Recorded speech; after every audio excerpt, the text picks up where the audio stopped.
What's up guys, my name is Ace, and today I was initially going to do my 1 week feedback and review video for Battlefield 6, now that I've got a decent number of hours into the game, and things have sort of settled down since launch. However, all of my primary pieces of feedback are being addressed or have already been addressed and improved, including a big update today for one of the biggest issues I've been having since the game launched, and this is progression. Primarily with weapon level progression, but other forms of progression as well. I felt were definitely on the slow side for the game. And today we got an update that improves progression rate in some areas at least. So we're going to be covering that, as well as a few other changes we can expect to see going forward in the game. And then finally, I am still going to wrap this up with an ending section with just a handful of other bits of feedback that I have for the game. But as I said, my primary issues have all been at least acknowledged at this point, and we can expect to see adjustments if we haven't already seen adjustments to them. But let's start this off with the progression patch that we got today. This improved progression rates in multiple areas, the first of which is our match completion XP per minute has been increased by 10%. Additionally, we got a big increase to our daily challenge XP. This was increased by about 40%, so previously it was 3,500 XP per daily challenge. Now we're getting 5,000 XP per daily challenge. And that can really add up as well, because previously you'd get 10,500 total XP from daily challenges if you completed all three. Now we're getting 1,500 XP for those 3 daily challenges. Then, the XP needed to unlock the first 20 attachment ranks has been reduced. And doing the math on this, for some of the ranks in the mid-teens at least, before this update, it was taking roughly 3,300 weapon XP per level, whereas now, after this update, it's roughly 2,000 XP per level within this particular range. So that appears to be a roughly 40% reduction to the amount of XP required per level, but according to their notes, this is only going to apply for the first 20 weapon levels, and after that, it should be the same earn rate as before this update. And then finally, something I wish would have been there at launch, because I'm already past this point, but for people that haven't put a ton of hours into the game yet, this will be beneficial. The assignments that previously required career ranks 20, 23, and 26 to begin unlocking, so this is for many of the guns and gadgets and stuff in the game, now they require ranks 10, 15, and 20 respectively. So you can start working toward unlocking many of those items in the game much earlier on. You don't have to grind for nearly as long before you can even start progressing toward those. And that's nice to see for those that haven't reached those ranks yet. Wish it would have been there at launch. I'd be much further along in my grind if that were the case. But that was a progression update. And overall, these are some very welcome changes in my eyes. To be clear, I don't mind a grind. I don't mind working to unlock things, but in my opinion, a lot of this grinding, especially with the weapon level grinding, was just way too long and tedious. And my biggest gripe out of all of the progression was the fact that it really felt like you had to pump hours into a weapon just to get some early basic attachments unlocked so that the weapon didn't feel bad in your hands. Attachments are quite important in this game, and it just felt like you were putting yourself at a disadvantage for far too long by not having any half-decent attachments unlocked. So by just making those first 20 level earn rates faster on weapons, I think that's going to help a lot. That way you can at least get some basic attachments going without having to put nearly as much time in, but it's still going to be a fairly decent grind to get up to the mastery and to unlock all of the attachments on the gun. And I don't mind that so much as long as I've got some attachments to work with along the way. Now, one final thing I should point out with progression in general here is they did mention they're going to be taking a deeper look at specific assignments that aren't in a good place when it comes to progression. And while it may take some time for them to develop, test, and implement changes, we should be expecting some changes to some of the assignments, presumably to make them a little more reasonable to complete. And just one example of a challenge that I think is totally ridiculous and likely needs an adjustment. I know some people have completed this, and it is doable against bots at least, but in regular matches, this would be a ridiculously tedious challenge to complete. This is to unlock the PSR sniper rifle. You have to get 150 headshots over 200 meters with sniper rifles. And with many of the maps in this game, it's difficult to even find a decent practical line of sight beyond 200 meters, let alone be so good that you can just be farming headshots throughout a match at that range. And that's just to unlock a base gun in the game. That's not for some like fancy mastery cosmetic item or something. That would be fine in my eyes. But this is just to unlock one of the base guns in the game. And I know I have seen a lot of players pushing back against making progression easier when it comes to these items. Primarily, people will say this isn't COD, this is Battlefield, and Battlefield lasts for multiple years, it's not a yearly game, and therefore it's totally fine and reasonable that for a lot of casual average players out there that only get a few hours a week to game, it's okay that they won't be able to unlock many of the basic items in the game for 6 months or a year. And if we unlock things any faster than that, then the game will just get boring because we'll no longer be grinding for items. And I've got a few things to say about that. First off, the gameplay itself should be the primary draw.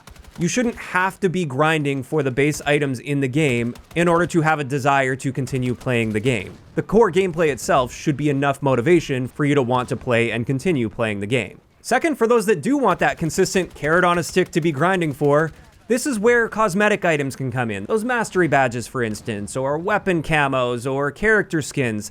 That kind of stuff, I'm totally cool with being on a really long grind. And I also think there should be certain items like that are purely cosmetic that are totally unreasonable for any casual player to ever expect to unlock. That makes it feel that much more rewarding for those players that really do grind the game really hard and put the hours in. They'll have something to show for that. But when it comes to the base gameplay items in the game, like your gadgets and your weapons, for instance, that's all stuff that should be unlocked at a reasonable rate for everyone, including the very casual audience out there. Because otherwise, it can feel like entire sections of the game that people paid full price for are locked away to them for months and months at a time, and that's obviously a very frustrating experience, especially when all of the heavy grinders have all that stuff unlocked and have had it unlocked for a while. Now, I'm not saying everybody needs everything in the game unlocked within the first month of the game. I think a bit of a grind is fine. I don't think it needs to be as fast of a grind as Call of Duty, for instance, but I also don't think it needs to be as slow as like an MMO or an RPG. This is a full-priced PvP shooter. It should be very reasonable to get all of the gameplay items that came with the game in a time frame that feels reasonable, regardless of how long the life cycle of the game is meant to last as well. And this is especially true when we look at their post-launch content plans. It looks like they're going to be pushing post-launch content harder than ever before in this franchise. And as a result, for those that want to be grinding for gameplay items, it looks like we're going to be getting a steady stream of that over time as well. So the base items don't need to be taking a ridiculous amount of time to unlock, in my opinion. Now, with that little rant out of the way, let's move on to the next set of changes we can expect to see going forward. These aren't present in the game yet, and we don't know the exact details on this. But something I talked about a little bit in yesterday's video when talking about aim down sight spread or bloom or dispersion is the developers have already identified a couple issues with spread, and they are not only working on fixing that, they're also taking a look at the general balance and tuning of dispersion as well. And this was another one of my big three complaints with the game, or big three issues at launch with it, is I do feel the aim down sight spread is not tuned appropriately in the game's current state. Many of the SMGs are significantly more accurate than a lot of the carbines or the assault rifles in the game, and even though they're dealing less damage at range, they're still often more effective at range because you're actually hitting your shots. Your DPS doesn't really matter if you can't hit your shots. And so I'm glad to see that they're taking a look into that, and I'm curious to see what changes we end up seeing going forward. And then the final of my big three issues with the game after playing for a week is visibility issues, primarily the one big visibility issue, and that is in many situations, if you're inside a building looking out, or vice versa, you're outside a building and you're coming into a building, the levels of lighting contrast are just way too extreme when it comes to this. Like when inside looking out, everything outside is just so bright and blown out that you can't see anything. And while this is designed to simulate a real life effect, it does take a little bit of time for eyes to adjust. This is extremely exaggerated in the game's current state. This is nowhere even close to realism. Unless you were like sitting in a pitch black area with like zero light whatsoever for a decent period of time, and then you were suddenly exposed to all this light, sure, you might see an effect like that take place. But that definitely wouldn't be happening if you were outside for a while, you went into a building, and then shortly after you're looking outside of the building, your eyes are already mainly adjusted to that.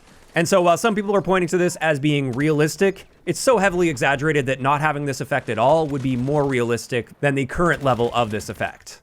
And thankfully, once again, the devs have stated this is something they're looking into, so we can likely expect to see some adjustments to this, hopefully in the near future. And this is awesome. Like I said, those are my top 3 complaints after the first week, and all of them have already been adjusted, or we can expect to see some adjustments soon. So big props to the devs for keeping up with all of this stuff. Now I wanted to provide a little bit of extra feedback on top of this. Some of it is like little bugs and issues I've run into that are more like edge case things, like they're not as big as the big 3 we just talked about.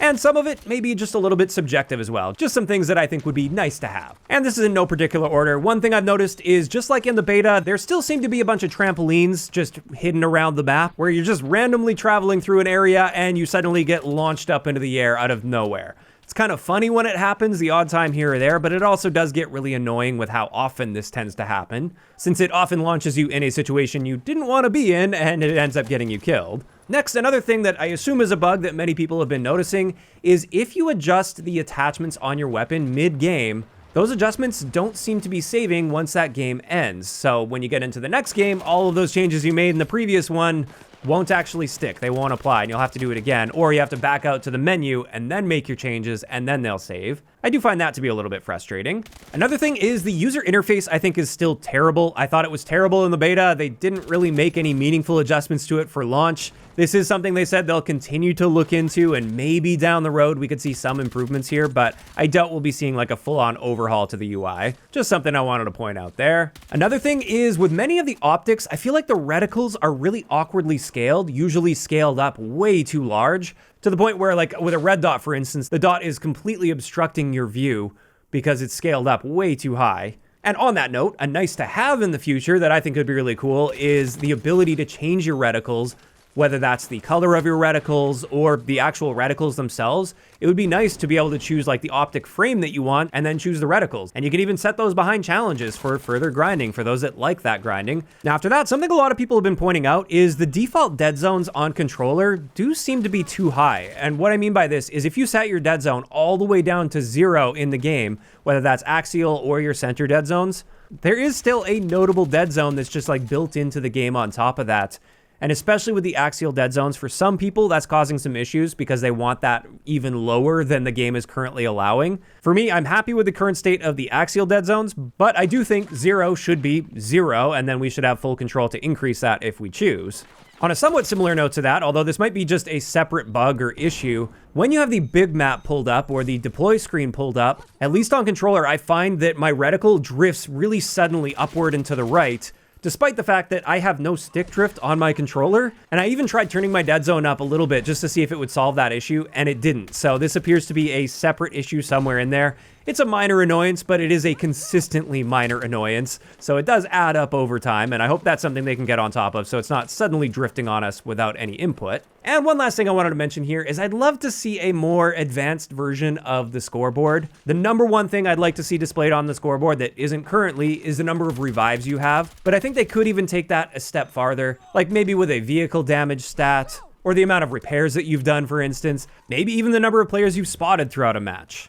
I think it would be nice to offer more granularity there so you can see what somebody was doing throughout a game and what kind of an impact they had in what area. Because especially when you are trying to play one particular role super hard, it's nice to see that reflected somewhere on the scoreboard. So if I'm just dedicated to repairing vehicles all game, for instance, it'd be nice to see just how much of that I did throughout a match. Or revives, again, like I said. If I revive 100 people in a match, I'd love to be able to show that off on the scoreboard and for everyone to be like, holy crap, that guy was going crazy with the revives. But in the game's current state, all you just see is like total score, kills, deaths, assists, and captures. And honestly, those are the main little bits of feedback that I've been noticing while playing. I'm sure there's a bunch of other little things that I've noticed as well that I just didn't write down here. So this is where I want to hear from you guys in those comments down below. First off, how are you guys feeling about how the developers have been responding to feedback so far within the first week?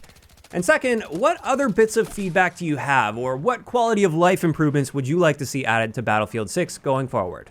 If you enjoyed this video, a like rating is always appreciated, and don't forget to subscribe for more if you haven't already. I'll talk to you guys next time.